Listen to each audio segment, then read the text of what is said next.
제노스는 헤르조스 왕국의 젊고 재능 있는 치유사입니다. 이 나라는 치유사들이 크게 영향을 미친 역사를 가지고 있습니다. 헤르조스 왕국의 왕립병원은 세계적으로 유명한 재능 있는 치유사들로 인해 세상을 더 좋은 곳으로 만들고 있습니다. 하지만 제노스는 제대로 훈련받고 면허를 가진 다른 치유사들과는 달리 행동합니다. 그는 면허 없이 빈민가에서 자가 학습으로 활동하는 치유사입니다. 그는 낡고 큰 집에서 요정 하인 릴리와 함께 살며 비용만 지불하면 누구든지 질문 없이 치료해줍니다.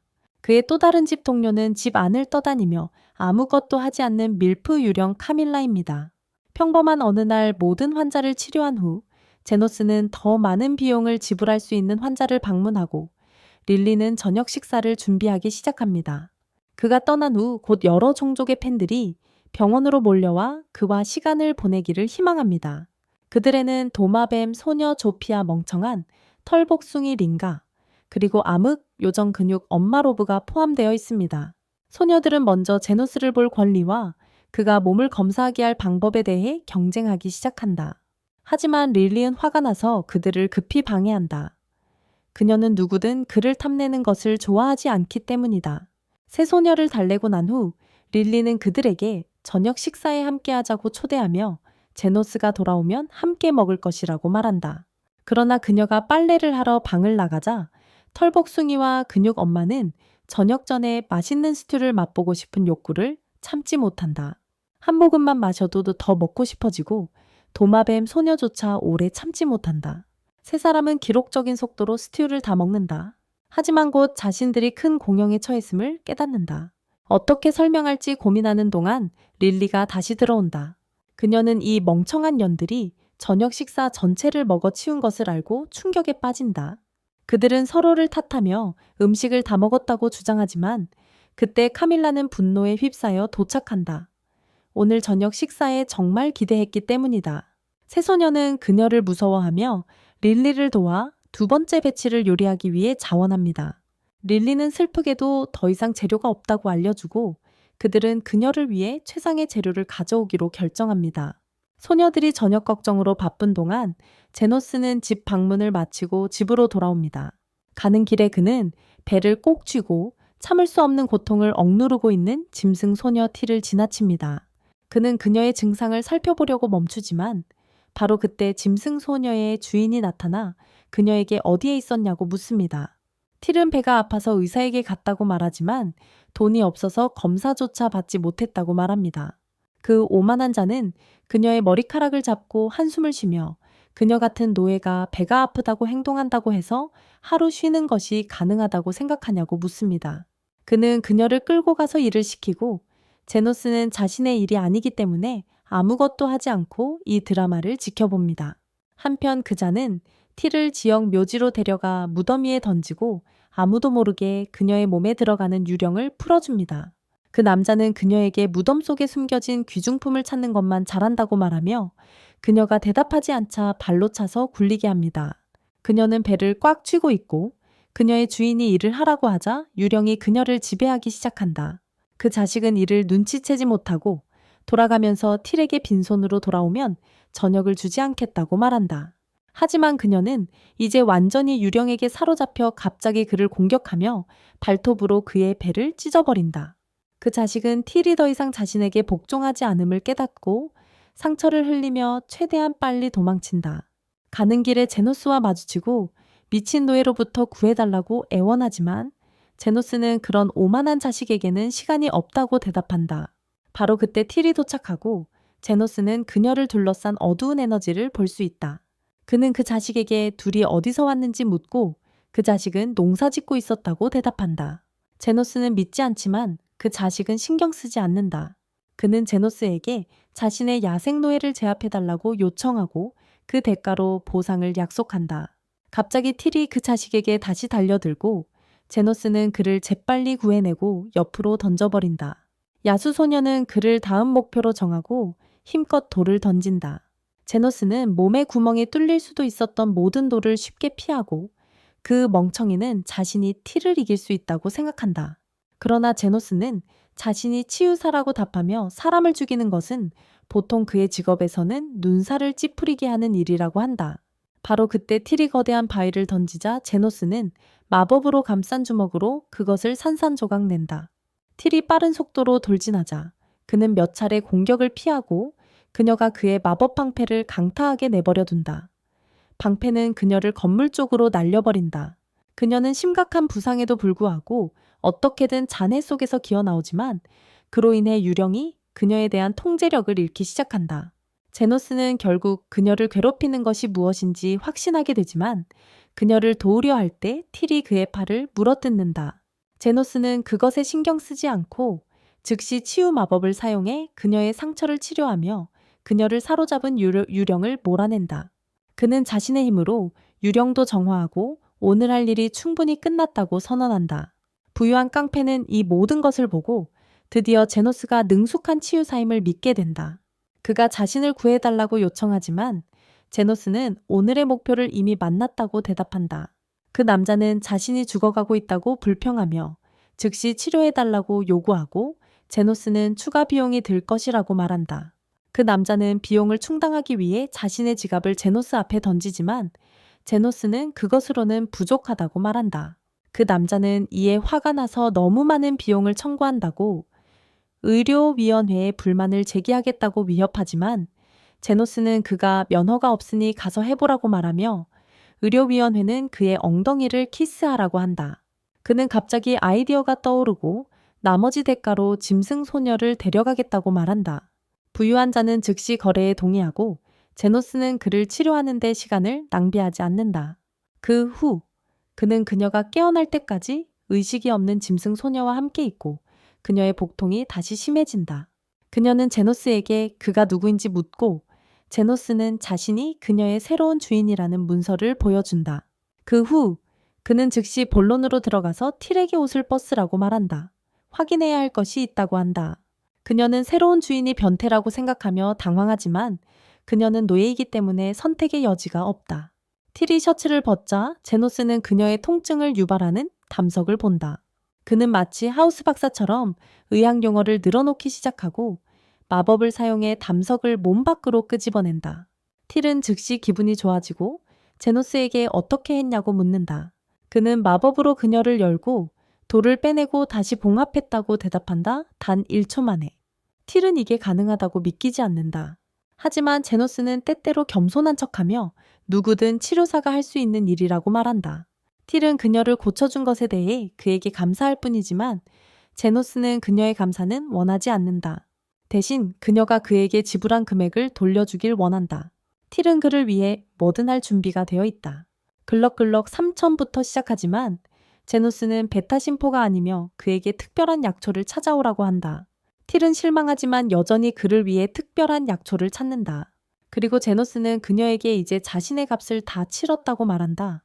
그녀는 그가 농담인지 진실을 말하는지 이해하지 못하자 제노스는 그녀 없이는 이 약초를 찾지 못했을 것이라고 말한다. 그래서 그녀는 정말로 그에게 자신의 값을 갚았고 이제는 원하는 곳으로 자유롭게 갈 수 있다. 틸은 믿을 수 없지만 제노스는 노예 계약서를 찢으며 이제 그녀의 삶은 그녀의 것이라고 말한다. 그녀는 감정에 북받쳐 그를 도와준 것에 감사하고 제노스는 만약 그녀가 치료사가 필요하면 자신의 클리닉에 오라고 하지만 그의 수수료가 좀 비싸다고 경고한다. 그렇게 제노스는 저녁 재료를 가지고 돌아오는 3명의 신복들과 함께 집으로 돌아간다. 제노스는 그가 존경받는 황금 불사조의 일원이었을 때를 기억한다. 그 팀은 왕국 전체에서 가장 강력한 모험 파티 중 하나가 되었다. 어느 날 아스탄이라는 파티의 리더가 제노스에게 더 이상 가난한 슬럼 거주자를 원하지 않으며 그에게 퇴직금으로 금화를 준다. 아스탄은 제노스가 아무 쓸모가 없다고 주장하며 그들 없이 더 잘 지낼 수 있다고 말한다. 제노스는 혼란스러워한다. 그는 파티가 결성된 이후로 계속해서 도움을 주었던 매우 강력한 힐러이기 때문이다. 하지만 아스타는 그를 비웃으며 공식 힐러 면허를 한 번도 취득하지 못한 가난한 독학 바보라고 주장하며 그가 완전히 쓸모없다고 말한다. 제노스는 그를 바라보며 그들이 친구라고 생각했었다고 주장하지만 아스타는 그의 얼굴을 비웃으며 친구들과 함께 제노스를 조롱한다. 그들은 제노스가 그들에게 단순한 방패에 불과하다고 주장한다. 아스타는 이제 그들이 왕국에서 가장 강력한 파티가 되었으니 그들은 기본적으로 유명 인사이며 귀족들로 가득한 파티에 일반 슬럼 거주자가 있는 것은 좋지 않다고 말한다. 아스타는 그 금화가 그가 어디든 갈 수 있을 만큼 충분하다고 주장하며 그들의 파티에 있었다는 사실을 절대 입 밖에 내지 말라고 경고한다. 제노스는 이것이 그를 조용히 시키기 위한 돈이라는 것을 깨닫고 일어나 방을 나가면서 이제 자신의 인생을 어떻게 할지 생각한다. 방황하던 중 그는 갑자기 누군가가 힘겹게 싸우는 소리를 듣고 가서 조사하기로 한다. 그것은 남자와 여자가 엘프 노예를 제압하려고 하는 장면으로 그들을 못생긴 귀족에게 팔기 위해서이다. 하지만 노예 소녀는 저항하며 도망치려 하고 남자는 그녀의 다리에 화살을 쏘게 된다. 그는 다가가 그녀의 칼날을 잡지만 엘프는 격렬하게 저항하며 그의 손을 물어버려 그를 더욱 화나게 만든다. 그 남자는 그러고 나서 단검을 잡고 그녀의 배를 찌르며 여자는 그가 그들의 상품을 망쳐놓았다며 그를 바보라고 비난한다. 제노스는 피투성이 웅덩이 속 노예 소녀의 시체를 두고 논쟁하는 모습을 지켜보다가 재빨리 개입하기로 결심한다. 그는 노예 소녀 대신 금화를 건네며 거래를 제안하고 여자는 이미 죽은 것과 다름없다고 생각해 바로 받아들인다. 두 사람은 곧바로 어둠 속으로 사라지고 제노스는 재빨리 그녀의 상처를 살펴본다. 노예 소녀는 이미 죽었다고 생각하지만 제노스는 믿기 힘든 치유사로서 그녀를 쉽게 완전히 회복시킨다. 소녀는 아무것도 느끼지 못했기에 매우 놀라며 제노스의 도움에 감사한다. 그녀는 자신을 릴리라고 소개하며 바로 그가 지불한 금화에 대해 걱정하기 시작한다. 제노스는 이를 알아차리고 그것은 별것 아니니 걱정하지 말라고 말한다. 사실 그는 그런 못된 사람인 에스턴에게서 받은 연민의 돈을 굳이 갖고 싶어 하지 않았다. 릴리는 제노스가 세계적으로 유명한 치유사인지 묻지만 그는 자신은 아무것도 아니며 치유 면허도 없다고 답한다. 그는 어디에 사는지 묻지만 그녀는 배고프고 집이 없다고 대답한다. 제노스는 그녀를 데려가기로 결정하고 작은 선술집으로 데려가서 더 나은 옷과 따뜻한 음식을 사준다. 릴리는 배고프게 먹으며 제노스가 아무것도 먹지 않느냐고 묻고 제노스는 배고프지 않다고 대답하지만 사실 그는 더 이상 음식을 살 돈이 없다. 그가 일자리를 어떻게 구할지 고민하고 있을 때 도마뱀 인간이 선술집에 들어와 물을 요청한다. 그는 총상으로 보이는 팔에서 피가 뚝뚝 떨어지는 상태로 의자에 앉는다. 제노스는 그에게 다가가 상처를 살펴보며 기본적으로 긁힌 상처이니 걱정할 필요 없다고 주장한다.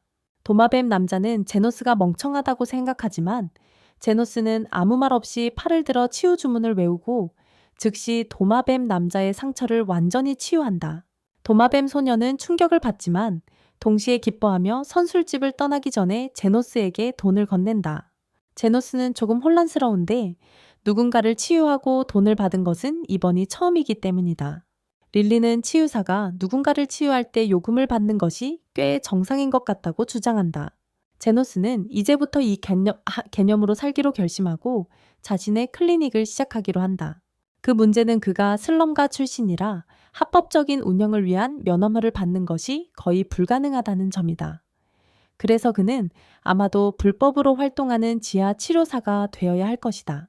릴리는 이 결정에 꽤 행복해 보이며 평생 그를 도와주겠다고 약속한다.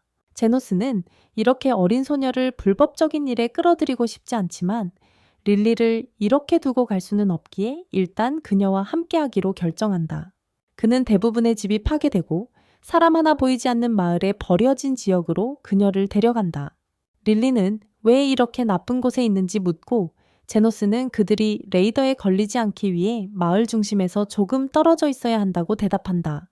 그는 자신이 집이라고 부를 수 있는 온전한 집을 찾고 있다고 주장하며 마침내 그리 나쁘지 않은 집 하나를 발견한다.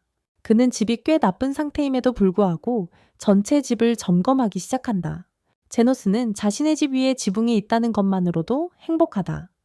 왜냐하면 그의 대부분의 삶에서 그는 예전 파티에 있을 때 밖에서 자야 했기 때문이다. 릴리는 자신의 빛 마법을 사용해 주변을 밝히고 제노스가 모든 것을 점검하기 시작할 때 갑자기 카밀라 자신인 유령과 마주친다. 릴리는 유령이 죽음의 손길을 가진 가장 강력한 언데드 괴물이라고 알려져 있기 때문에 이것이 끝이라고 생각하며 젠노스 뒤에 숨는다. 카밀라는 신선한 먹잇감이 그녀의 궁전으로 들어오는 모습을 보고 미소 지으며 공격하기로 결심한다. 하지만 세노스는 차분하게 치유 마법을 시전하고 그로 인해 그녀의 팔이 사라진다. 그녀는 인간이 방역하는 모습을 보고 충격을 받으며 릴리는 놀란 표정으로 그에게 어떻게 망령과 싸우는 거냐고 묻는다.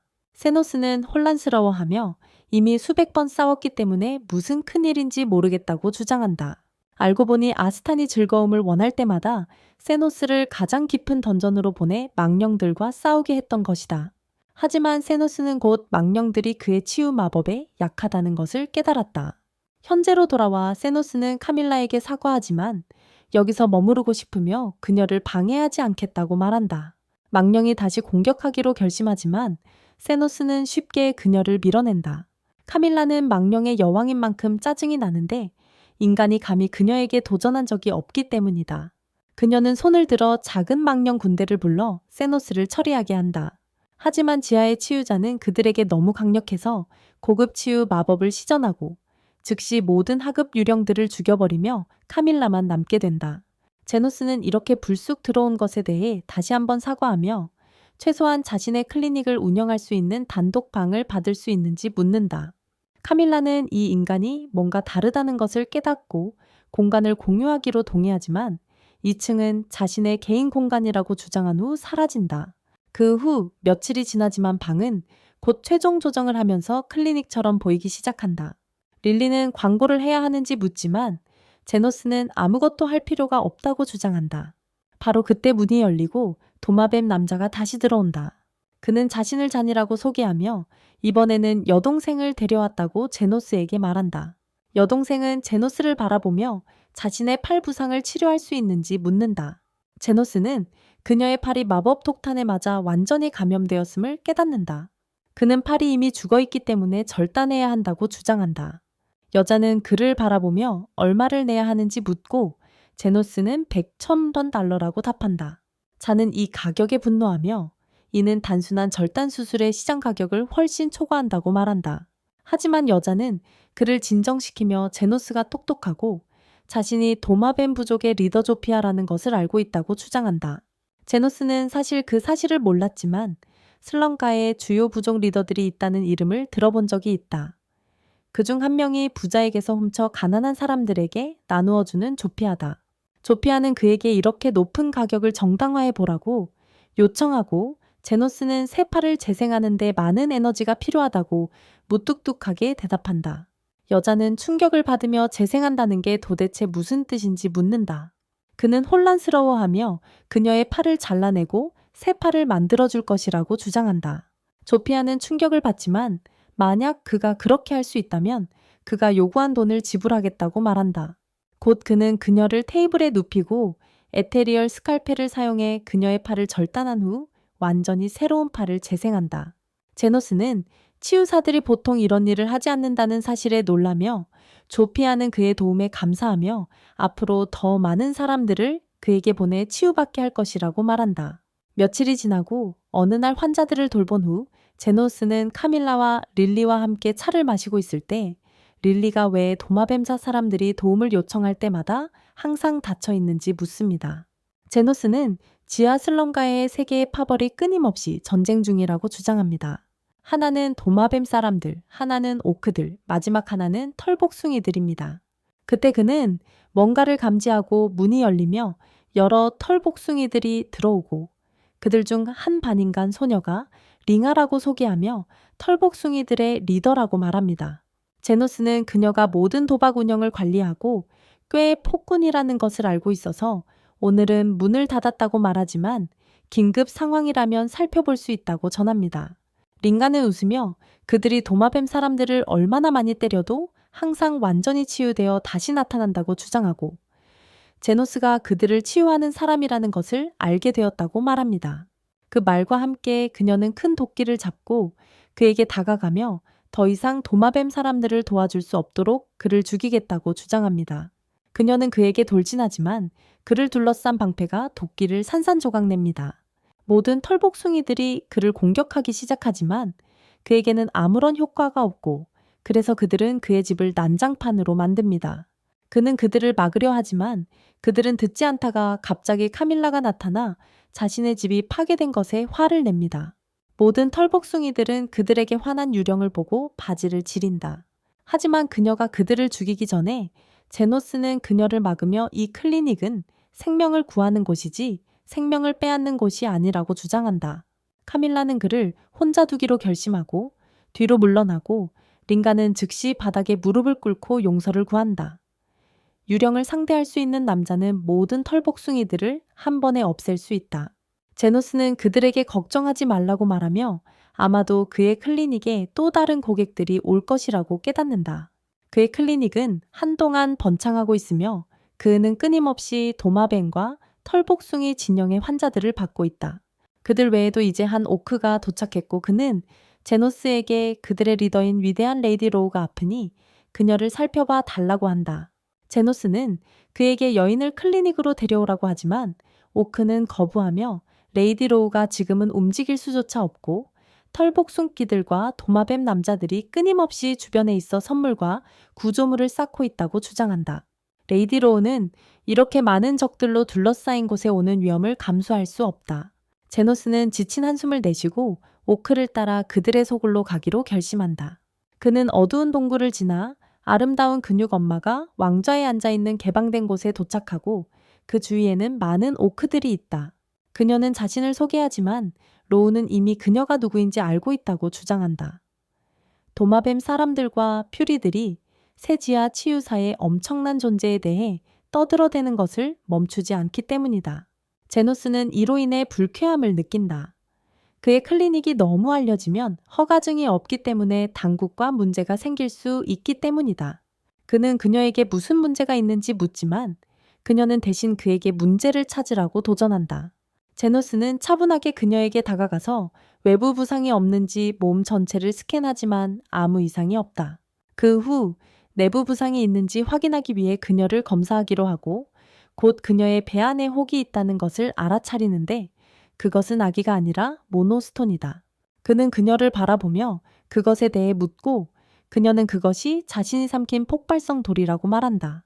제노스는 누군가가 그녀를 독살하려 했는지 묻지만 그녀는 그런 일이 아니라고 주장하며 단지 밥 주먹을 먹다가 실수로 삼켰다고 한다. 제노스는 돌아서서 그녀에게 시간이 좀 필요하다고 말하며 곧 그녀가 배변을 할 것이라고 하지만 로우가 그를 막으며 그녀가 실수로 조금 씹었기 때문에 돌이 매우 불안정해졌고 조금만 움직여도 폭발할 수 있다고 주장한다. 오크들은 즉시 그녀를 둘러싸며 자신들도 함께 죽겠다고 말하지만 그녀 곁을 떠나지 않는다. 그는 이것에 대해 조금 혼란스러워하며 그녀가 농담하고 있다고 생각하지만 로우는 즉시 그에게 황금 열쇠를 던지며 그것으로 보물을 열 수 있다고 말한다. 제노스는 왜 그런 행동을 하는지 묻고 로우는 제노스가 항상 공정한 가격을 요구한다는 이야기를 들었지만 아이들에게는 한 푼도 받지 않는다고 주장한다. 로우는 그 점이 정말 마음에 들어하며 그가 지금까지 해온 좋은 일을 계속하길 원한다. 제노스는 한숨을 쉬고 마침내 문제를 해결하기로 결심하며 그녀에게 돌아서서 다가가 자신의 마법 수술칼을 꺼내 그녀의 배를 가른다. 오크들은 경악하며 그를 공격하려 하지만 그들이 그를 둘러싸기도 전에 그는 마나 스톤을 꺼내 그녀의 배를 다시 치유한다. 그녀는 이런 일이 일어나는 것을 본 적이 없어서 충격을 받지만 즉시 제노스에게 폭발하기 전에 그것을 버려야 한다고 경고한다. 하지만 제노스는 전혀 움직이지 않고 폭발할 때 그 돌을 두 주먹 사이에 잡는다. 먼지가 가라앉고 나서 로우는 제노스에게 상처 하나 없이 먼지를 털어내는 모습을 보고 완전히 어리둥절해 하며 열쇠를 다시 로우에게 던지고 떠난다.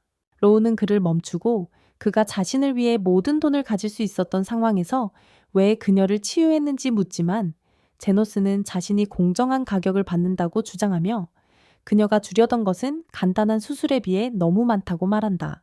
그날 이후로 세계의 모든 파벌의 지도자들은 이유 없이도 그를 정기적으로 방문하기 시작한다.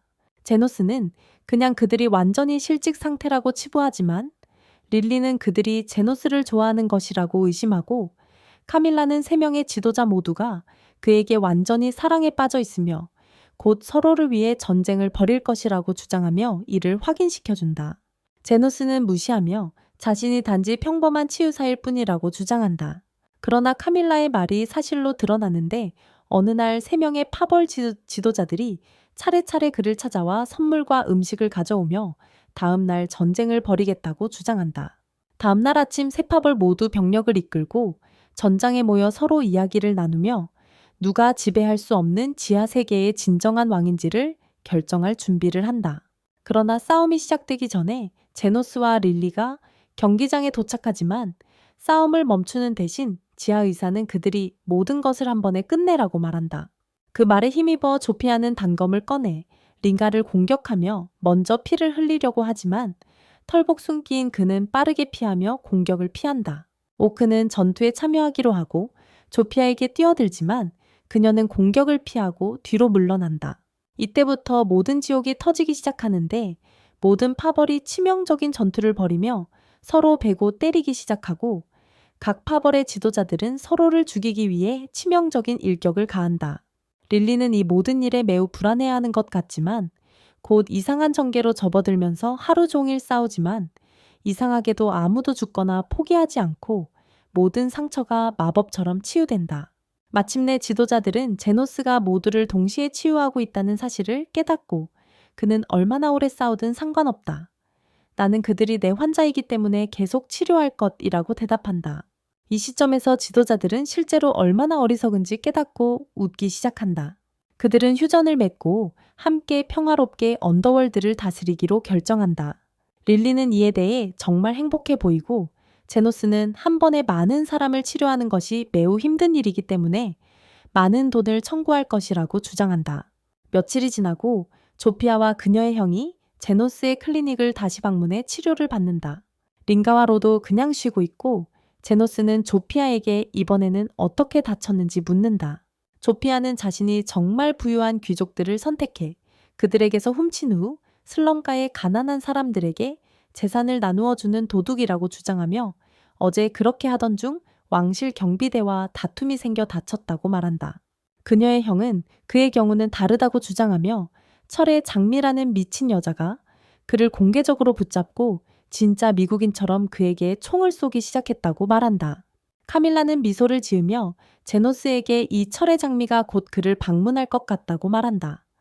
왜냐하면 그가 수년 만에 세계의 전쟁 중인 세력을 통합하는 데 성공했기 때문에 귀족들이 이를 위협으로 느낄 수 있기 때문이다.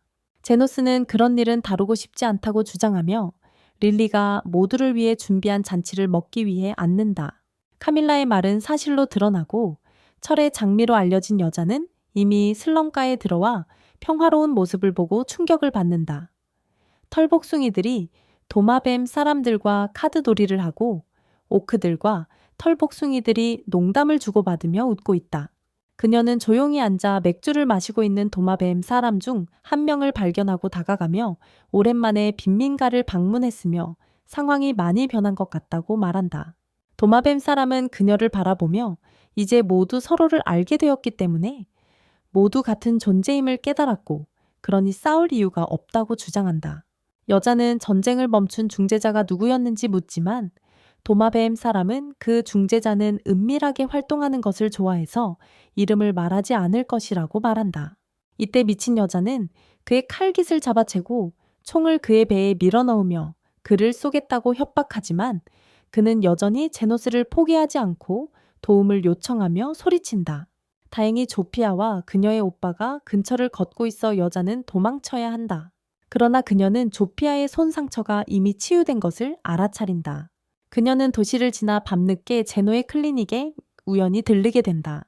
그는 그녀에게 도시로 가는 길을 알려달라고 요청하지만 도움을 주려는 순간 그녀는 즉시 총을 꺼내 연막탄을 그에게 쏘며 릴리가 공포에 질려 앞으로 무슨 일이 일어날지 궁금해한다. 여자는 오랫동안 엘프를 납치하는 범인을 수사해 왔으며 오늘 드디어 그를 찾았다고 말한다. 릴리는 제노스는 납치범이 아니라고 말하려 하지만 그녀는 들으려 하지 않으며 다른 종족의 아이를 입양하는 것은 적절한 절차 없이 불법이라고 주장한다. 릴리는 이 상황에 당황하며 그녀에게 제노스가 자신을 구해주었다고 말하고 그 여자는 자신이 성급하게 결론을 내렸음을 깨닫는다. 그 여자는 릴리에게 자신이 그에게 수면 가스 총알을 쐈으며 그가 죽지 않을 것이라고 확신하지만 제노스가 가스 구름 속에서 아무렇지 않게 나오는 것을 보고 어리둥절해 한다. 그 여자는 경고 없이 그를 쏜 것에 대해 사과하지만 제노스가 어떻게 괜찮을 수 있는지 묻는다. 제노스는 그녀의 공격을 일반 방어 마법으로 막았다고 대답하고 그녀는 그것을 믿기 어렵다고 생각한다. 그 여자는 아무도 자신의 마법 총알을 막을 수 없다고 주장하지만 제노스가 방어 마법 연구에 평생을 바친 천재 마법업사라면 이야기가 다를 것이라고 말한다. 제노스는 자신은 그런 사람이 아니라고 말하지만 그 여자는 그를 믿지 않으며 가후 그가 낮은 프로필을 유지하고 싶어 할 수 있지만 왕국 기사단의 부사령관인 크리슈나를 배신할 수는 없다고 말한다. 제노스와 릴리는 그 여자의 진짜 정체를 알게 되어 걱정하고 그녀는 그들에게 자신의 조사 임무에 협조해 달라고 요청한다. 제노스는 즉시 3명의 지도자에게 자신의 집에서 멀리 떨어져 있으라는 신호를 보내며 그들이 그 신호를 따를 만큼 똑똑하기를 바란다. 그 후 그는 크리슈나와 대화를 나누기 위해 앉고 크리슈나는 모든 시민이 왕국 기사단과 협력하는 것이 의무이며 그녀는 수십 년간의 적대감을 끝낸 사람을 체포하는데 그의 도움이 필요하다고 말한다. 제노스는 그 미친 여자가 자신을 체포하러 왔다는 사실을 깨닫고 경악하지만 크리슈나는 계속해서 말하며 세계의 반인종 부족을 제어할 수 있는 사람은 정말 강력해야 하며 그런 사람이 자유롭게 돌아다니게 할 수는 없다고 말한다. 그녀는 빈민가 거주민들에게 그의 정체를 캐려고 했던 이야기를 설명하며 그로 인해 그림자 뒤에 숨은 남자, 제노가 사람들을 조종하는 데 뛰어난 사악한 주모자라는 확신이 더 강해졌다고 말한다. 제노는 긴장하며 그녀에게 그녀가 찾고 있는 사람이 단지 은둔하려는 것일 수도 있다고 설득하려 하지만 크리시는 믿지 않고 세 부족을 하나로 묶을 수 있는 사람이 곧 나라 전체의 위협이 될 수 있다고 말한다. 제노는 그런 그녀에게 이미 너무 늦었으니 집으로 돌아가라고 제안한다. 그는 그녀에게 도시로 가는 길을 보여주겠다고 하지만 그녀가 떠날 준비를 하자 크리시는 구석에 빈 침대를 발견한다. 제노는 그 침대를 더 이상 사용하지 않아서 버리려고 했다고 말하지만 그녀는 즉시 지금부터 사용할 것이라고 말한다. 제노는 혼란스러워하지만 크리시는 그녀가 목표를 찾기 위해 빈민가 근처에 거점을 마련해야 한다고 말하며 그래서 당분간 여기 머물 것이라고 한다. 그녀는 제노에게 아무 걱정하지 말라고 하며 임대료를 낼 것이라고 말한다. 그리고 카밀라는 또 다른 위험한 여자가 그의 삶에 끼어들었다며 그를 놀린다. 크리시는 그녀의 권위를 사용해 제노가 그녀를 그의 집에 머무르게 하도록 강요하지만 이로 인해 릴리가 매우 질투한다. 크리시에게 제노의 넘버 1 여자임을 보여주기 위해 릴리는 그의 무릎에 올라가 그가 그녀의 머리를 쓰다듬게 만든다. 이 모습을 본 카밀라는 다시 투명한 모습으로 내려와 제노에게 속삭이며 그를 놀라게 만든다. 그 후 릴리는 제노스와 얼마나 가까운지를 자랑하려고 계속 애쓰지만 불행히도 크리시는 그녀의 채 입김을 불어넣느라 그녀에게 신경 쓸 겨를이 없다. 결국 릴리는 곧 잠이 들고 그녀를 침대에 눕힌 후 제노스는 크리시와 대화를 나누러 돌아온다. 그녀는 그가 릴리를 유괴범에게서 구한 사건의 세부사항에 대해 묻지만 그는 그에 대해 잘 기억하지 못한다. 크리시는 잠시 그에 대해 생각한 후 중재자를 찾는 본래의 임무로 돌아온다. 그녀는 여전히 제노스가 방어 마법을 완벽하게 익힌 천재 마법사라고 믿고 있으며 그의 삶을 치유 마법에 바친 사람이 있었는지 알고 싶어 한다. 그가 팔을 재생할 수 있을까? 제노스는 그것이 괜찮은 치유 세계는 이상한 일이 아니냐고 묻지만 크리시는 자신의 목소리 소리에 그를 듣지 못한다. 그녀는 매우 높은 수준의 치유사 중에서 성인만이 잃어버린 사지를 재생할 수 있다고 말하고 제노스는 그게 무슨 상관이냐고 묻는다. 그녀는 자신이 이전의 싸움에서 조피아의 팔을 심하게 다쳤지만 어제 슬럼가에 갔을 때 그녀의 팔은 완전히 괜찮았다고 말한다. 크리시는 만약 슬럼가에 사는 고급 치유사의 작업이라면 그는 여기서 상당한 권한을 가지고 있어야 하며 그녀가 찾고 있는 중재자일지도 모른다고 말한다. 제노스는 그녀에게 왜 슬럼에 대해 그렇게 공격적이고 열정적인지 묻고 크리시는 매일 가난한 사람들을 위해 슬럼에 음식을 가져다 주던 친절한 어머니가 결혼 반지를 훔치려던 누군가에게 살해당했다고 말합니다. 그녀는 슬럼에 사는 범죄자들에게 정의를 가져다주는 영웅이 되겠다고 맹세하고 기사단의 최연소 부단장이 되기 위해 열심히 노력했습니다. 다음날 크리시는 다시 슬럼을 조사하러 떠나며 제노스에게 밤까지 돌아오겠다고 말합니다. 그 사이 조피아가 그를 방문합니다. 그가 그녀를 치료하는 동안 제노스는 크리시의 이야기를 계속 생각하지만 카밀라는 그게 특별한 일이 아니니 그렇게 신경 쓰지 말라고 말합니다. 제노스가 조피아의 치료를 마치자 크리시가 집으로 돌아오고 두 여성은 즉시 대치하게 됩니다. 릴리는 조피아도 길을 잃고 여기까지 오게 되었다고 개입하려만 하지만 크리시는 그 말을 믿지 않습니다. 그녀는 조피아에게 그녀를 치료한 중재자에 대해 묻고 그가 반란을 일으키기 위해 슬럼 사람들을 결집시키고 있는 악한 남자라고 주장합니다. 조피아는 그녀를 비웃으며 악한 사람들은 사회의 모든 계층에서 발견된다고 말하지만 크리시는 슬럼 거주자에게만 문제를 찾는 계급주의자입니다. 그녀는 자신이 조사하고 있는 유괴 범죄 뒤에 있는 인물이 고위 귀족이라고 말하지만 왕실 기사단은 상황이 이렇게 명백함에도 불구하고 그를 조사하려고 조차 하지 않았습니다. 크리시는 그녀를 믿지 않으려 하지만 조피아는 그녀의 정의감이 가짜라고 말하며 중재자는 계급이나 정치에 신경 쓰지 않고 도움이 필요한 사람들을 구하는 훌륭한 사람이라고 말한다. 크리시는 분노하며 그녀를 쏘기로 결심하지만 제노가 그들 사이에 서서 기사에게 자신의 환자를 쏘는 것을 허락하지 않겠다고 말한다. 크리시는 그가 도대체 무슨 소리를 하는지 묻고 제노는 그녀에게 솔직하게 말하기로 결심한다. 그는 자신이 그녀가 찾고 있는 치유자이자 중재자라고 말하지만 그녀는 그를 믿지 않는다. 그녀는 그가 방어 마법의 전문가이며 동시에 치유 마법을 마스터할 수는 없다고 주장하며 그가 단지 그녀에게 거짓말하고 있다고 말한다. 하지만 이제 그녀는 그조차도 반인간과 중재자의 편에 서 있다고 확신하게 되어 그와의 모든 관계를 끊기로 결심한다.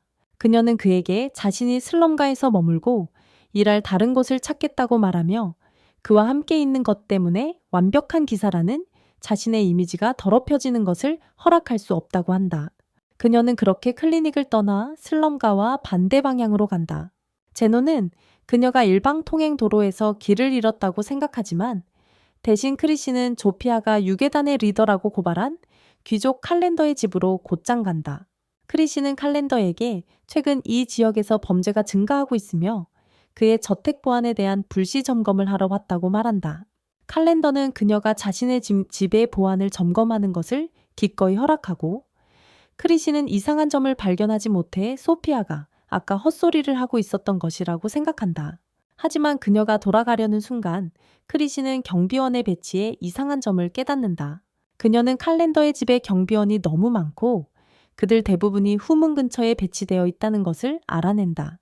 그녀는 더 조사하기로 결심하고 납치 피해자들로 가득 찬 지하 감옥을 발견한다.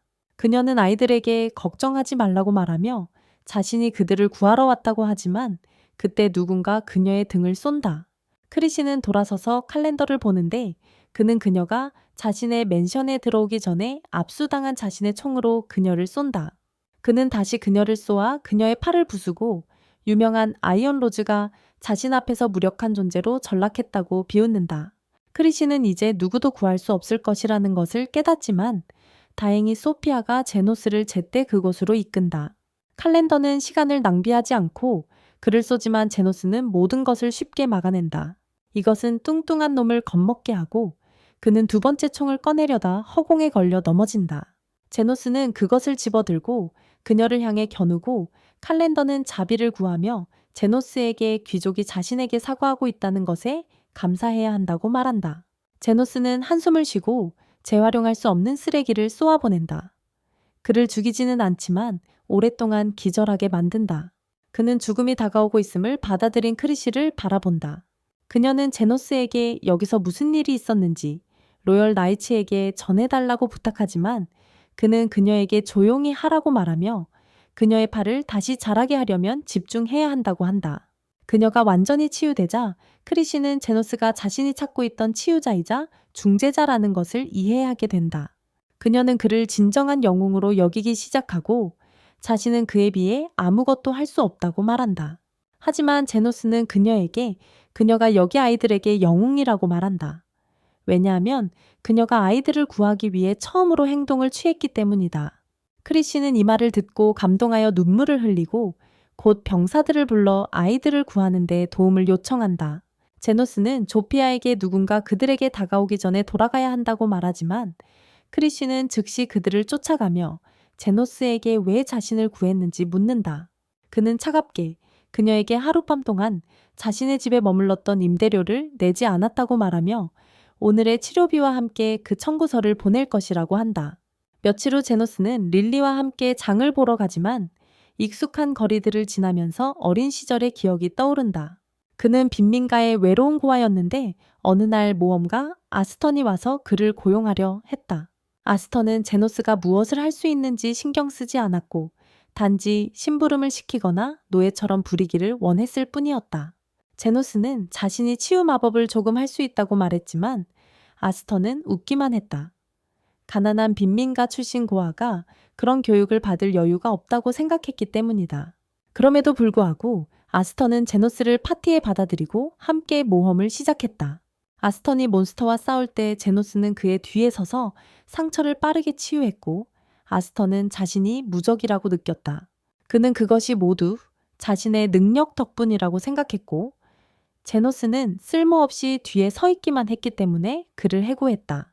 현재 아스턴은 강력한 귀족이 의뢰한 몬스터 모피를 얻기 위해 그의 파티인 골든 피닉스를 몬스터 소굴로 이끈다.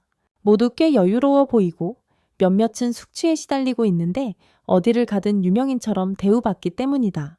그들은 동굴에 들어서자마자 불꽃 여우를 발견하고 아스턴은 한 남자에게 방어 마법을 걸라고 명령한 후 무모하게 몬스터들에게 돌진한다.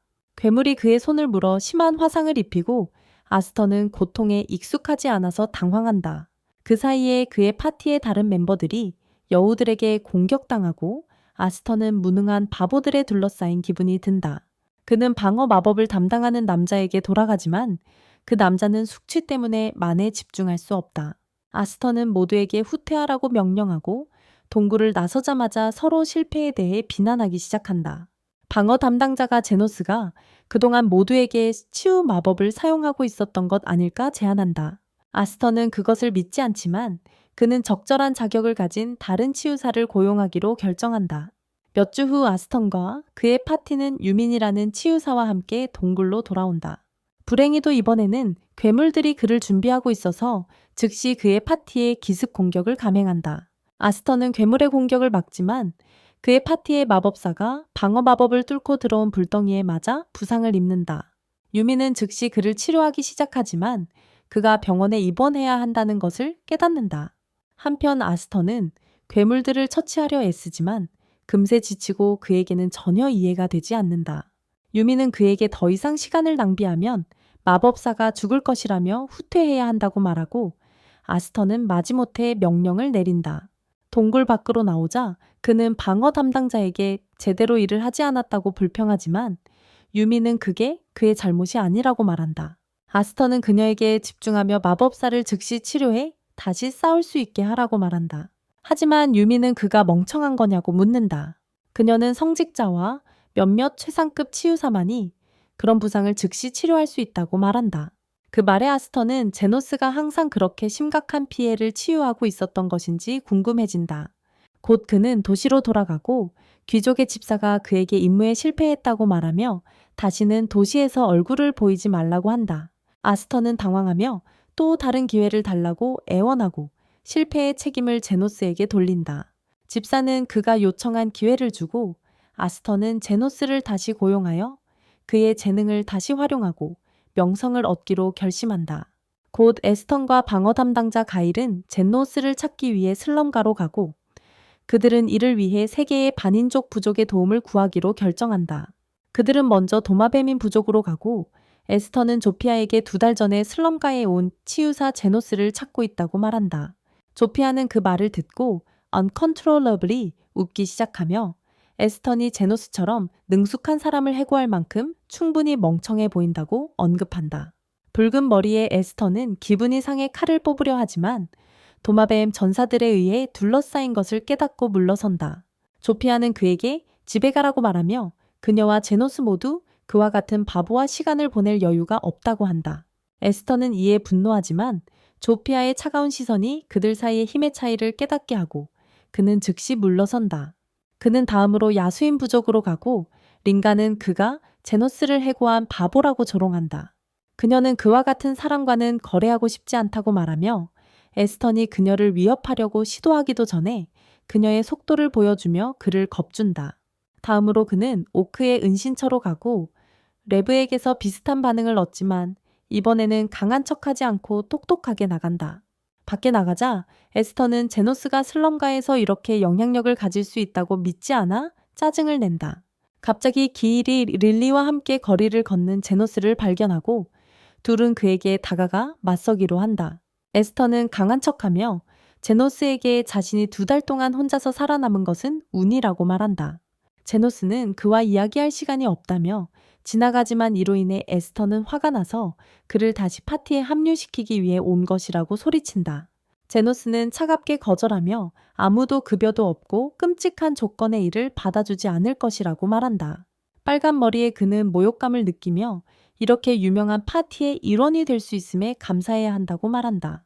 제노스는 한숨을 쉬며 정말 절실하다면 도와줄 것이라고 말한다. 하지만 이번에는 치유와 방어 마법 시전에는 정당한 비용을 받을 것이라고 덧붙인다. 에스터는 이 말을 듣고 놀라며 제노스에게 그런 요구를 하지 말라고 한다.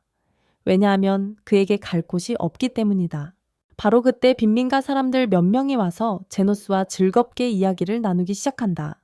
곧 사람들에 둘러싸이게 되고 에스터는 무슨 일이 일어나고 있는지 혼란스러워한다. 모든 사람들이 떠난 후 제노스는 집으로 돌아가기로 결심하고 에스터는 그에게 소리치기 시작한다. 그는 그에게 길거리에서 데려온 사람이 바로 자신임을 상기시킨다. 제노스는 그의 헛소리에 지쳐서 이미 늦었다고 간단히 말한다. 그는 그것과 함께 걸어가기 시작하고 화가 난 에스터는 그를 공격하기로 결심한다. 하지만 그가 제노스에게 도달하기도 전에 총에 맞아 길가에 쓰러진다. 크리시가 왕실 경비대 부사령관 앞에서 누군가를 공격하려는 그를 보고 바보라고 욕한다. 제노스는 그녀가 여기 있는 것을 보고 놀란다. 그는 그녀에게 이 빈민가의 이곳에서 무엇을 하고 있느냐고 묻고 크리시는 그가 찾던 사람을 찾다가 길을 잃었지만 결국 잘 해결됐다고 답한다. 그들이 대화하는 동안 에스터는 제노스가 빈민가의 지도자들 뿐만 아니라 왕실 경비대와도 좋은 관계를 맺고 있다는 사실에 더욱 혼란스러워한다. 그가 일어나자 크리시는 그에게 체포되었다고 말한다. 시도 강제 폭행 혐의로. 에스터는 즉시 길을 택하며 나중에 제노스를 무시한 것에 대한 교훈을 주기 위해 그를 떠나 도망친다. 며칠 후 모두가 제노스의 집에 모여 에스턴과 그의 부하들이 어떻게 다가왔는지에 대해 이야기하기 시작한다. 3명의 보스는 제노스에게 자신들의 첩보원들이 그들을 감시하고 있다고 말했지만 예상과 달리 아무 흔적도 남기지 않고 사라졌다고 합니다. 리리는 그들이 제노스를 쫓는 것을 포기했다고 생각하며 안도했지만 바로 그때 카밀라가 그녀 뒤에 나타나서 그들이 모든 불법 요청을 처리하는 지하 길드로 갔을지도 모른다고 말합니다.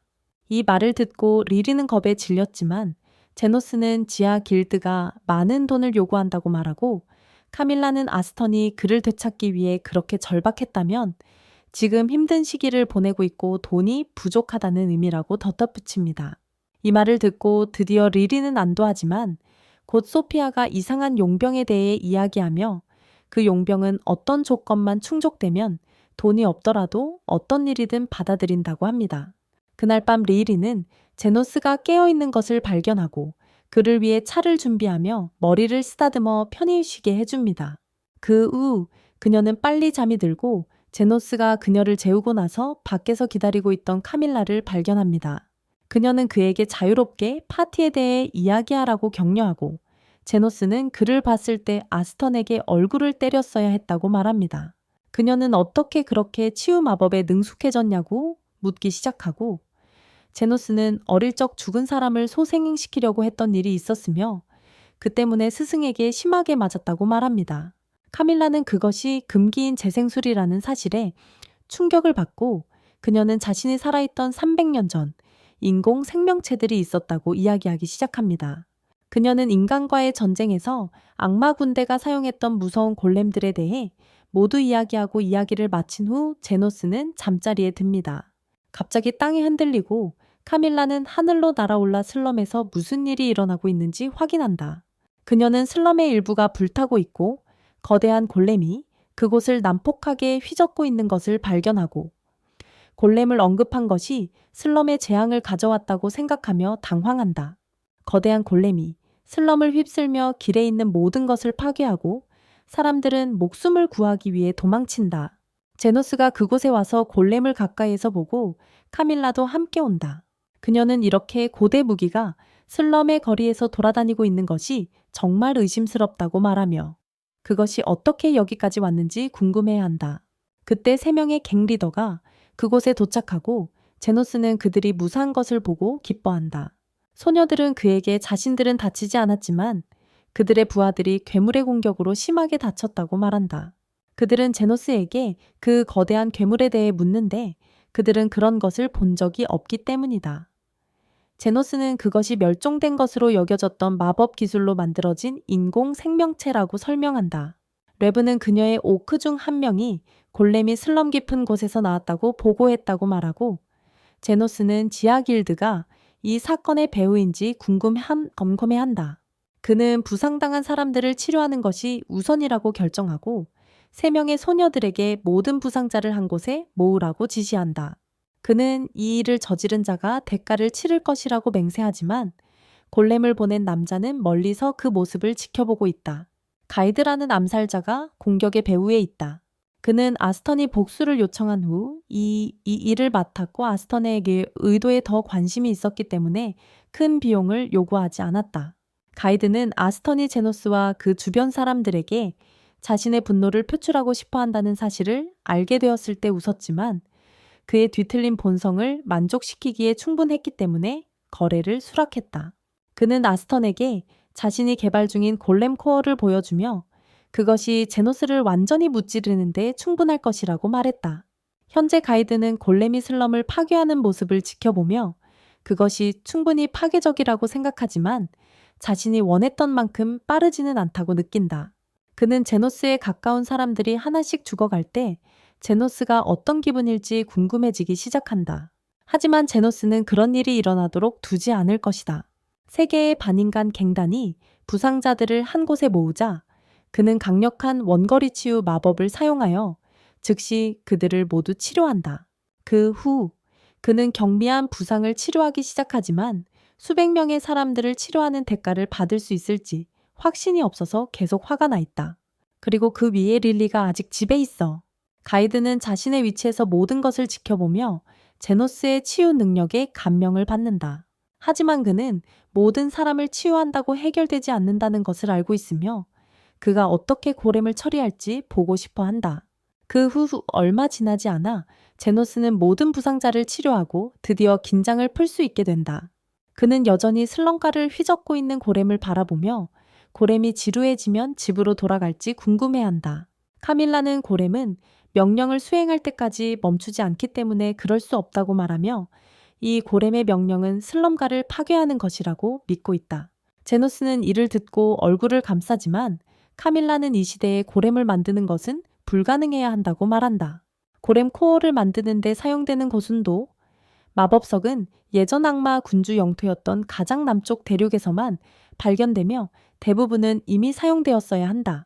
또한 흑마법 기술은 시간이 지나면서 잊혀졌고 골렘을 만드는 데 필요한 재료도 매우 희귀하다. 그녀가 이러한 자원에 접근할 수 있는 사람이 누구인지 궁금해야 하자 제노스는 생각해봐야 소용없다고 말하며 먼저 골렘을 파괴해야 한다고 한다. 카밀라는 그에게 위험할 것이라고 경고하지만 소녀들은 괴물이 이렇게 그들의 집을 파괴하는 것을 허락할 수 없기 때문에 함께 가겠다고 자원합니다. 제노스는 카밀라에게 골렘을 어떻게 파괴하는지 묻고 그녀는 그의 핵심을 파괴해야 한다고 말합니다. 그렇지 않으면 골렘은 계속 재생될 것입니다. 하지만 제노스는 핵심을 파괴하고 싶지 않습니다.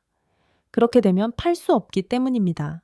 어쨌든 그는 소녀들을 골렘으로 이끌고 그들에게 가진 모든 힘으로 공격하라고 말합니다. 그들은 앞서 나가 싸우고 제노스는 그의 버프로 그들의 능력을 강화합니다. 소녀들은 자신의 힘과 속도가 크게 증가한 것을 느끼고 단 한 번의 공격으로 골렘의 다리를 부수고 땅에 쓰러뜨립니다. 하지만 골렘은 즉시 피해를 복구하고 링가를 튕겨냅니다. 다행히 제노스가 그녀를 보호해주고 그는 그녀의 부상을 실시간으로 치유하여 그녀가 아무런 피해도 입지 않은 것처럼 느끼게 합니다. 제노스에게는 그렇게 쉽지 않습니다. 그는 몇 달 동안 실제 전투를 하지 않았기 때문입니다. 하지만 전투가 진행되면서 그는 점차 감을 되찾기 시작합니다. 그는 소녀들과의 거리를 최소한으로 유지하려고 노력합니다. 그렇지 않으면 그의 마법이 그들에게 효과적이지 않기 때문입니다. 그는 순간의 필요에 따라 방어 마법과 치유 마법을 계속 전환합니다. 한편 소녀들은 골렘에게 계속 피해를 주고 제노스는 골렘이 재생하는 데 시간이 걸린다는 것을 알아차립니다.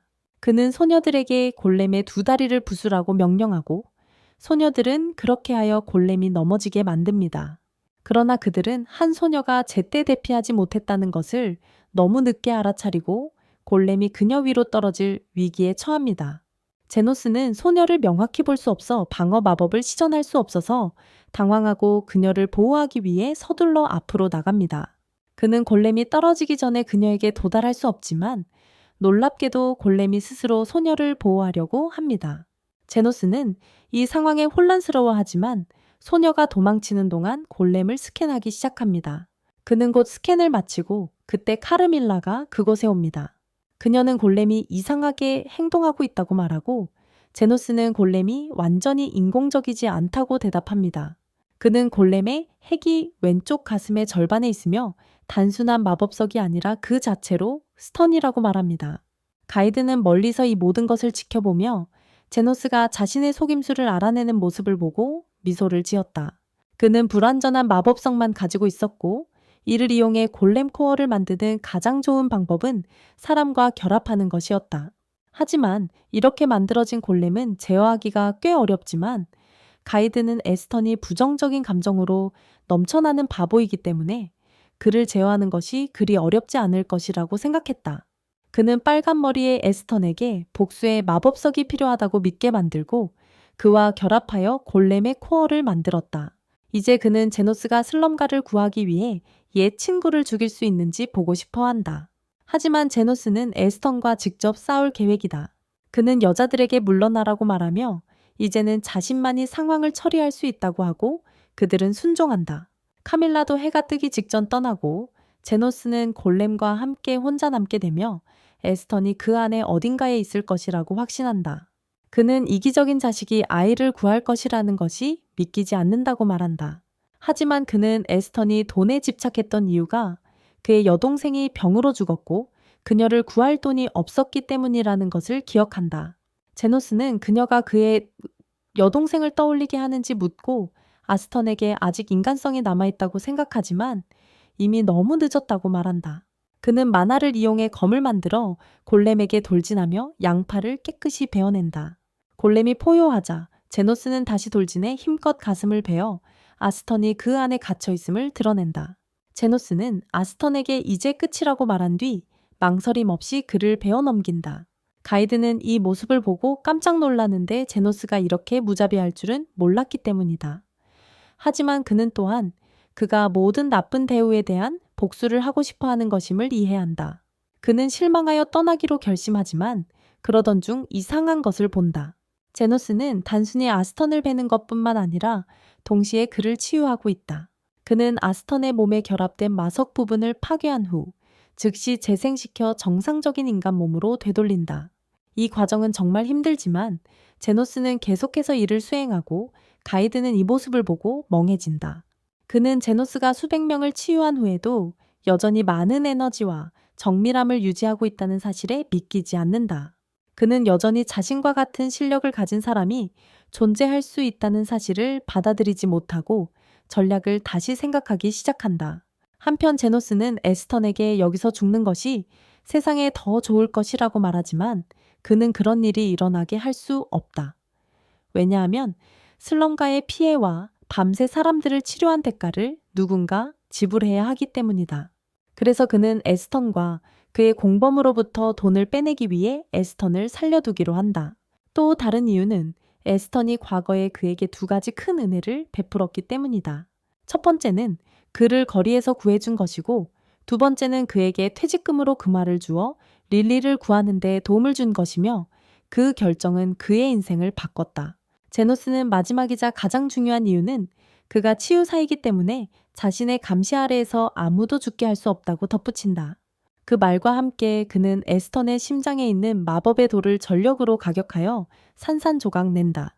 곧 에스턴은 마법의 돌에서 완전히 해방되고 다 무릎을 꿇고 제노스가 너무 뛰어나서 토할 것 같다고 인정한다. 그는 이전에 제노스가 반인간 소녀들을 지원하는 모습을 보았고, 이제 그가 그들의 파티에도 같은 일을 하고 있었다는 것을 깨닫는다. 그는 땅에 쓰러져 제노스에게 용서를 구하지만 그는 그럴 자격이 없다. 제노스가 일어나라고 하자 아스터는 용서받기 전까지 일어나지 않겠다고 말한다. 하지만 제노스는 그에게 서둘러야 한다고 말하며 그를 주먹으로 때리고 싶다고 한다. 아스터는 어리둥절할 하지만 제노스는 마지막 만화를 사용해 주먹의 위력을 10배로 증가시킨다. 그는 뒤로 걸어가기 시작하지만 제노스는 섬뜩한 미소를 지으며 그를 일찍 죽이지 않은 또 다른 이유는 그를 주먹으로 때릴 수 없었기 때문이라고 말한다. 그 말과 함께 그는 아스턴을 최대한 세게 주먹으로 가격해 그를 날려보낸다. 몇 분 후 아스턴은 정신을 차리고 크리시가 옆에 서 있는 것을 발견한다.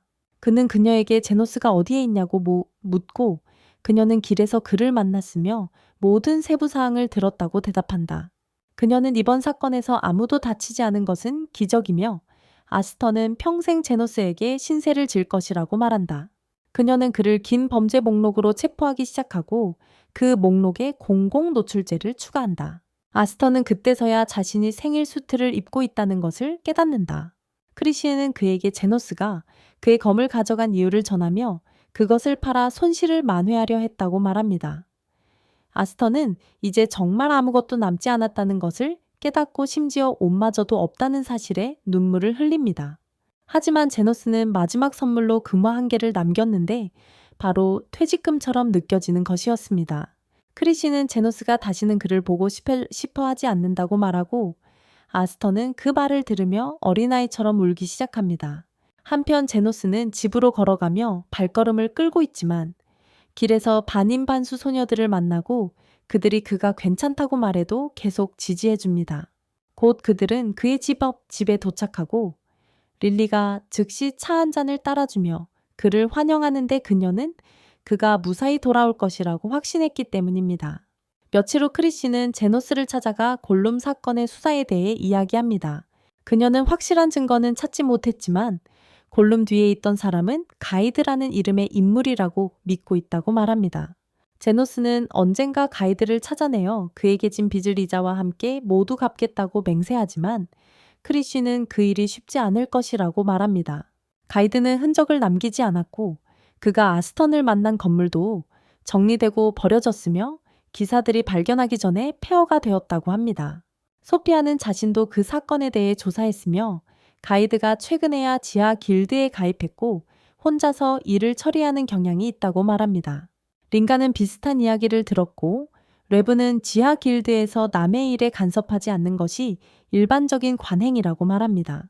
그녀는 길드 사람들에게 질문해도 별로 찾을 수 없을 것이라고 믿고 있습니다. 크리시는 가이드가 수배 목록에 올라 있고 기사들이 그의 뒤를 쫓고 있지만 그의 존재를 잘 지웠기 때문에 아무것도 찾지 못할 수도 있다고 말합니다. 하지만 3명의 걸보스들은 가이드가 곧 모습을 드러낼 것이고 그때는 다루기 힘들 것이라고 생각합니다. 크리시는 무작정 추측하지 말라고 말하며 그들은 그녀를 위선자라고 부릅니다. 왜냐하면 그녀도 그냥 추측하고 있기 때문입니다. 크리시는 이론을 추측할 수 있는 필요한 경험과 정보를 가지고 있다고 말하며 이는 단순한 추측과 다릅니다. 제노스는 소녀들에게 이렇게 논쟁하는 것이 좋다고 말하지만 그들이 이야기할 때 서로를 바라보라고 합니다. 왜냐하면 그에게는 불편해지고 있기 때문입니다. 크리시는 자신이 존경받는 왕국의 기사라서 3명의 갱리더와 같은 테이블에 앉을 수 없다고 말하고 반인반수 소녀들은 그녀도 원하지 않는다고 말합니다. 제노스는 그들의 헛소리를 참을 마음이 없어서 오늘은 쉬고 싶기 때문에 그들을 클리닉에서 밀어냅니다. 그 후 그는 책을 읽으며 편안히 앉아 쉬고 있고 릴리가 걱정스러운 표정으로 그에게 다가옵니다. 그녀는 그가 골렘 공격 이후로 정말 피곤해 보인다고 말하며 그를 기분 좋게 해줄 무언가를 생각했다고 합니다. 그녀는 두 사람이 함께 온천에 가야 한다고 말하려고 하는데 그때 조피아가 불쑥 들어와서 릴리를 놀라게 합니다. 조피아는 제노스를 위해 좋은 아이디어가 있다고 말하며 골렘 사건이 여전히 그의 마음에 큰 부담이 되고 있으니 온천에 가자고 제안합니다. 제노스는 이 아이디어를 좋아하는 것 같지만 릴리는 이 아이디어에 대해 더 이상 자신의 공을 인정받지 못할 것 같아 화가 납니다. 조피아는 그렇게 떠나고 그때 링가가 뭔가를 찾으러 그곳에 옵니다. 그녀도 골렘 공격이 모두에게 힘들었다는 같은 이야기를 시작한 후 온천에 가야 한다고 제안합니다. 제노스는 그녀에게 좋은 아이디어라고 말하지만 이미 조피아와 약속을 했다고 말하기도 전에 링가는 그의 집을 나가며 자신과 함께 가겠다고 합니다. 릴리는 이제 더욱 화가 나고 그때 레브도 그곳에 옵니다. 이번에는 제노스가 그녀에게도 온천에 초대하러 왔냐고 공격적으로 묻고 그녀는 어떻게 알았냐며 얼굴이 붉어집니다. 그녀는 같은 생각을 하니 그들은 운명적인 관계라고 말하지만 제노스는 그녀의 진정한 운명적인 관계는 링가와 조피아라고 말합니다. 곧 크리시도 찾아오고 제노스는 그녀가 온천에 가고 싶어 한다는 걸 알게 된다. 답답함에 그는 그녀에게 좋은 생각이라고 말한다. 리리는 이 모든 일 후에 정말 상처받았고 조용히 삐치고 있는데 제노스는 왜 여자들이 온천에 집착하는지 궁금해한다. 어쨌든 그는 리리에게 아까 뭐라고 했는지 묻고 그녀는 별로 중요하지 않다고 소리친다. 그때 카밀라도 그곳에 도착해서 리리를 놀리며 그녀가 모든 라이벌에게 지고 있다고 말한다. 그녀는 제노스에게 몇 년 만에 온천에 간 적이 없다고 하며 함께 가겠다고 한다. 곧이어 제노스는 따뜻한 물에 몸을 담그기 위해 온천에 가서 피로를 풀기 시작한다. 그는 조용하고 평화로운 삶을 위해 지하 치유사가 되는 원래 계획이 지금은 이미 손을 벗어난 것 같다고 생각한다. 하지만 그는 이렇게 혼자 쉬는 순간을 좋아하지만 이 순간이 오래가지 않을 것이라는 걸 모른다. 목욕탕 문이 갑자기 열리고 소피아가 들어온다. 제노스는 당황하며 남탕이라고 말하지만 그녀는 밖에 목욕이 청소 중이니 아무도 들어오지 말라는 표지판을 붙였다고 말한다. 그녀는 물속으로 들어가면서 제노스에게 그를 더 적극적으로 유혹하고 싶다고 말하지만 그게 최선의 방법이 아니라는 것을 알고 있다. 그녀는 그를 만나고 나서 자신이 어떻게 변했는지 이야기하기 시작하고 대화로 그를 분산시키려 하며 점점 가까이 다가간다. 하지만 제노스는 그걸 눈치채고 조피아는 결국 공격적으로 나서기로 결심한다. 그녀가 제노스에게 더 가까이 다가가려고 그와 씨름하는 동안 링가도 그곳에 도착하고 그녀는 제노스에게 뛰어들며 정말 어지럽다고 말한다. 하지만 조피아가 그녀를 붙잡고 두 사람은 싸움을 시작한다. 갑자기 로가 물속에서 튀어나오며 제노스에게 여기서 그를 기다리고 있었다고 말한다. 링가와 조피아가 그녀를 공격하고 세 사람이 싸우는 동안 제노스는 평화를 원해 돌아선다. 바로 그때 크리시가 방에 뛰어들어와 반인반수 소녀들에게 이곳은 남자 목욕탕이라고 부끄럽지 않냐고 소리친다. 소녀들은 그녀에게 제노스를 위해 여기 있는 것처럼 행동하지 말라고 하고 네 사람은 서로 싸우기 시작한다. 제노스는 마침내 화가 나서 그들을 쫓아내고 그들은 여자 목욕탕으로 간다. 우연히도 유민이라는 치유사가 일 때문에 도시에 와 있어서 그곳에 있다. 그녀는 서로 다른 종족의 소녀들이 함께 어울리는 모습을 보고 놀라며 그들의 그룹에 엘프와 유령도 포함되어 있다는 것을 알게 된다. 유미는 카밀라를 처음 보자마자 그녀를 퇴치하려 하지만 카밀라는 벽을 통과해 남자 목욕탕으로 들어가 제노스를 괴롭힌다. 그 후 모두 저녁 식사를 위해 모이지만 모두와 함께 앉고 싶어하는 크리시는 자존심 때문에 따로 앉는다. 나중에 제노스는 릴리를 재우고 카밀라와 함께 술을 마시러 간다. 그는 여전히 피곤해 보이자 그녀는 저녁이 즐겁지 않았냐고 묻는다. 그는 처음에는 좋았다고 대답하지만 그 후 소녀들이 승자가 그의 무릎에 앉는 술 게임을 시작했다고 말한다. 결국 모두 기절해버리고 제노스는 그들을 방으로 데려가야 했다. 카밀라는 그가 복잡한 일에 휘말리게 될 것이니 이런 어리석은 시간을 즐기라고 웃으며 말한다. 제노스는 그녀에게 그만 재수없게 굴라고 하고 그녀가 태양에 알레르기가 있는데 어떻게 여기 왔는지 묻는다. 카밀라는 자신이 애착을 가진 물건을 소유할 수 있다고 설명하며 낮 동안 릴리가 여기 가지고 온 오래된 지팡이를 소유했다고 말합니다.